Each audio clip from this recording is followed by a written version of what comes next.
Hi friends, ഇന്ന് ഞാൻ വന്നിരിക്കുന്നത് ഒരു ചിക്കൻ വറവിൻ്റെ റെസിപ്പിയുമായിട്ടാണ്. എങ്ങനെ ഉണ്ടാക്കുന്നത് നോക്കാം. അതിനാൽ ഞാനിവിടെ 250 ഗ്രാം ചിക്കനാണ് എടുത്തിട്ടുള്ളത്.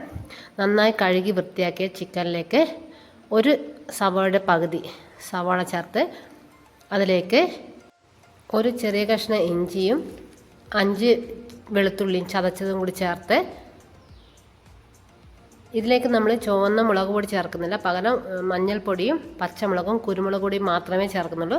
അതിലേക്ക് നമ്മൾ ആവശ്യത്തിന് ഉപ്പും ചേർത്ത് ഒരു 1/2 ടേബിൾ സ്പൂൺ മഞ്ഞൾപ്പൊടി ചേർത്ത്, ടീസ്പൂൺ അല്ല കേട്ടോ, ടേബിൾ സ്പൂണാണ് ചേർക്കുന്നത്, വലിയ സ്പൂണ് മഞ്ഞൾപ്പൊടി ചേർത്ത് അതിനകത്തേക്ക് എരിവിന് ആവശ്യമായ പച്ചമുളക് ചേർക്കുക.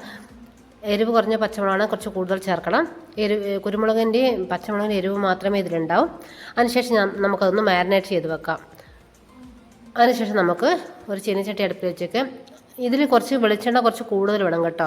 വെളിച്ചെണ്ണ ഒഴിച്ച് 1 കപ്പ് ചിരകിയ തേങ്ങ നല്ല ബ്രൗൺ കളറാവുന്നവരെ വറുത്തെടുത്ത ശേഷം അതിലേക്ക് നമ്മൾ മാരിനേറ്റ് ചെയ്ത ചിക്കൻ ചേർക്കാം. അതിലേക്ക് ആവശ്യത്തിന് കറിവേപ്പിലയും കൂടി ചേർക്കാം.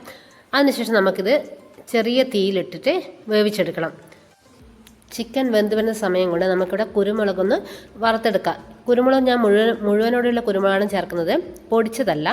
ഇത് അല്പം വെളിച്ചെണ്ണയിൽ 2 ടേബിൾ സ്പൂൺ കുരുമുളക് വറുത്തെടുക്കുക. വറുത്ത കുരുമുളക് തണുത്തതിന് ശേഷം ഒരു മിക്സിയുടെ ജാറിലേക്ക് പൊടിച്ചെടുക്കുക. ഇത് നൈസായി പൊടിഞ്ഞു പോരുത്, തരിതരിപ്പായിട്ട് വേണം പൊടിച്ചെടുക്കാൻ. അത് നമുക്ക് വെന്ത ചിക്കനിലേക്ക് ചേർത്ത് ഒരു 5 മിനിറ്റ് കൂടി അടച്ച് വേവിക്കാം. അതിനുശേഷം നമ്മൾ മൂടി തുറന്ന ശേഷം ഫുൾ ഫ്ലെയിമിലിട്ട് ഒന്നത് ഡ്രൈ ആക്കി എടുക്കണം. അങ്ങനെ നമ്മുടെ ചിക്കൻ തോരൻ ഇവിടെ റെഡി ആയിരിക്കണം. ചിക്കൻ തോരൻ അല്ലെങ്കിൽ ചിക്കൻ വറവ്, ഞങ്ങൾ വറവ് എന്നാണ് പറയുന്നത്. അപ്പോൾ ചിക്കൻ വറവ് ഇവിടെ റെഡി ആയിരിക്കുകയാണ്. അപ്പോൾ ഇതുവരെ ഇങ്ങനെ ഈ ഒരു ഡിഷ് നിങ്ങൾ ട്രൈ ചെയ്തിട്ടില്ലെങ്കിൽ ഒന്ന് ട്രൈ ചെയ്ത് നോക്കുക. നല്ല ടേസ്റ്റുള്ളൊരു ഡിഷാണിത്. അപ്പോൾ വീഡിയോ ഇഷ്ടമായെങ്കിൽ എന്നെ സപ്പോർട്ട് ചെയ്യുക. മറ്റൊരു വീഡിയോയുമായി നാളെ കാണാം. അതുവരേക്കും ബായ്.